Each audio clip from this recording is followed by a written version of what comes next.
Eu sei que vocês sempre esperam alguma mensagem minha no dia do professor. E dessa vez vou falar diferente. Pessoal do oitavo B, no ano passado, acho que a última aula do ano, vocês vão lembrar, o ministro de Singapura entrou na nossa sala. Primeiro, ele não acreditou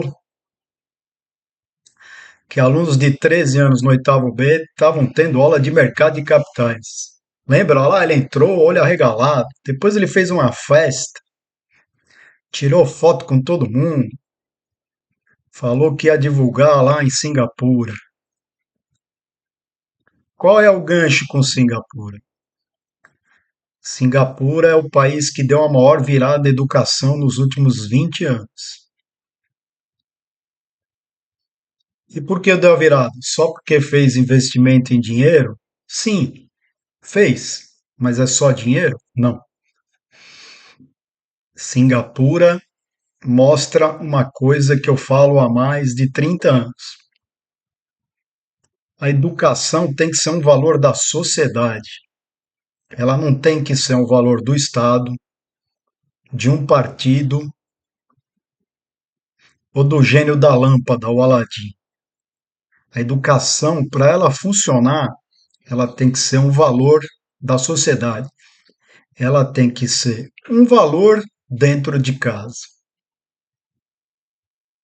E uns 2 anos atrás, vendo entrevista com o ministro da Educação de Singapura, que eu acho que ele não tem 40 anos, ele mostrou todo o sistema educacional, preparação de professores e tal. Mas o que mais me chamou a atenção foram as entrevistas das pessoas, das famílias comuns, dizendo: o maior valor que a gente tem aqui em Singapura é a educação. Como na Finlândia, como na Coreia do Sul. No Brasil, não é, a maioria das pessoas tem como valor um celular, uma casa, um boteco, um hotel com piscina, um voo de avião, que são perfeitos. Mas no dia a dia, cada vez mais a gente olha que a grande maioria não tem o valor da educação. Porque se tivesse valor da educação, a gente estaria em outro patamar. Como país, como economia. E esse ano aqui é um ano atípico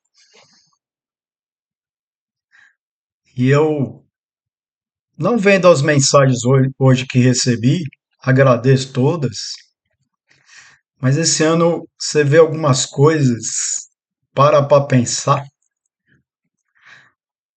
E aí, pensando em Singapura, a sociedade brasileira não dá valor para a educação. Mas eu vendo como me tratam meus ex-alunos, tanto da universidade quanto do ensino fundamental, a gente vê que eles dão valor. E isso não tem preço. Apesar das dificuldades, todas que tem no Brasil, a desvalorização,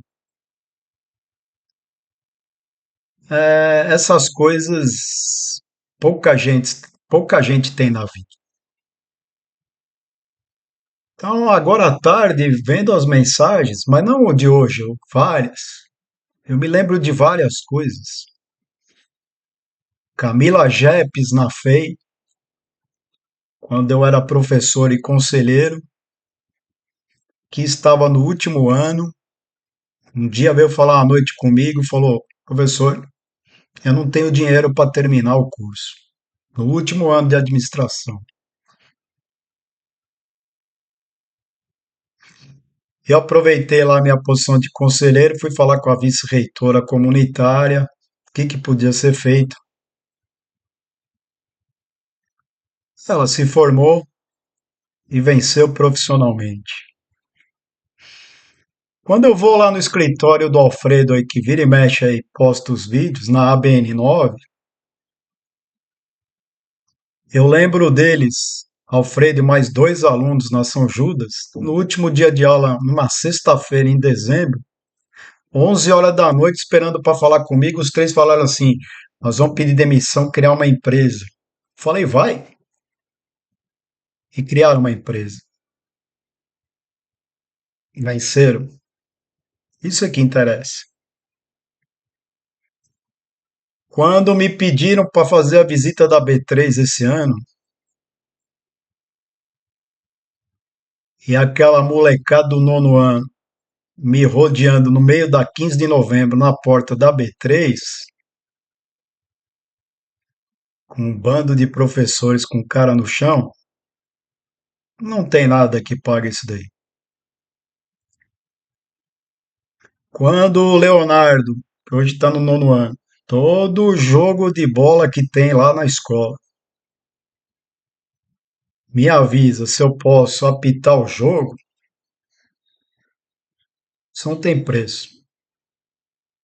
Quando eu chego sábado lá na quadra para apitar o jogo do Interclasses lá da escola, e um pai de aluno, ao me cumprimentar lá na quadra, me pergunta: como é que a escola perde um professor como você? Quem perde não sou eu, nem a escola. Quem perde são meus alunos. Eu não perco nada, porque eu só ganhei. E para finalizar, tá, hoje a gente vive uns tempos que a maioria das pessoas pensam que sabem tudo.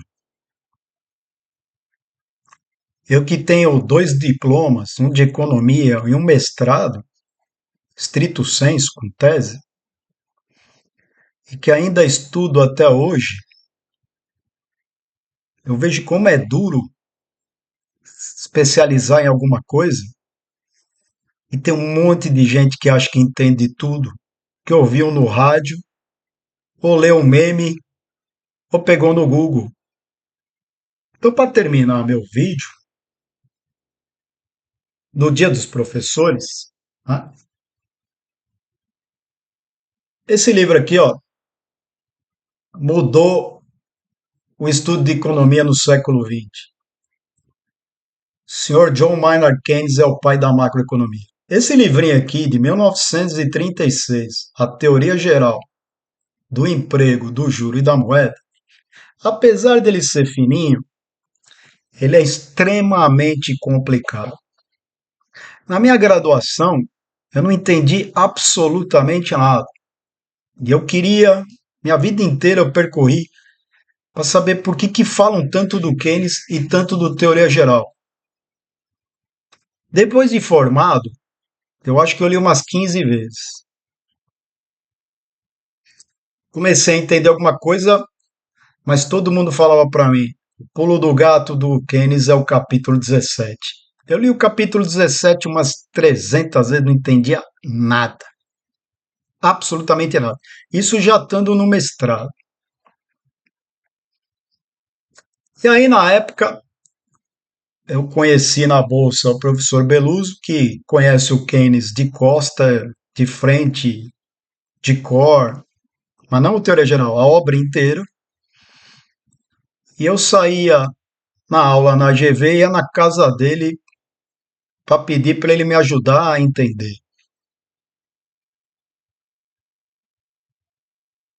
E ele, como professor que ele é, que todo mundo conhece, ele chama também de professor, foi minha felicidade quando eu consegui entender o capítulo crucial do Teoria Geral, que é o capítulo 17. E vira e mexe, eu volto a ler o Keynes. Essa semana aqui eu voltei a ler precioso, capítulo 13, 14, Notas Filosóficas, de 1936, está tão atual como se fosse ontem. Professor, que é professor, ele não sabe tudo. Agora, o professor, como diria o Paulo Freire, o professor ensina e aprende. Vou repetir, grandíssima palavra do Paulo Freire. O professor ensina e aprende. E ao aprender, ele ensina. Quem sabe tudo, ou acha que sabe tudo, não só não aprendeu, como não tem capacidade de ensinar. Para essas pessoas, precisa de escola, mas não precisa de professor. E para vocês aí que foram meus alunos do ensino fundamental nos últimos 4 anos, eu ensinando talvez a matéria mais complicada da escola, é complicado até para adulto, que é mercado de capitais, tá? E eu recebi uma mensagem agora da Yasmin dizendo: professor, você provavelmente dá uma matéria mais difícil, mas você tinha uma paciência, e falando em português, como todos me conhecem, isso chama capacidade didática. Para você ter capacidade didática, não basta conhecer, tem que saber transmitir. E saber transmitir não é para qualquer um. No Brasil, podemos ser jogados todos no mesmo saco, mas os alunos, quando tiram as bolas do saco, eles sabem quem são professores e quem não são. E isso é que interessa. Então, obrigado a todos os meus ex-alunos esse ano, os que me convidaram, os que me convidaram para almoçar, os que me convidam para apitar jogo, para fazer visita, os que me perguntam o que eles têm que fazer na vida, como se eu soubesse alguma coisa. Eu só tenho que dizer obrigado, porque nessa altura do campeonato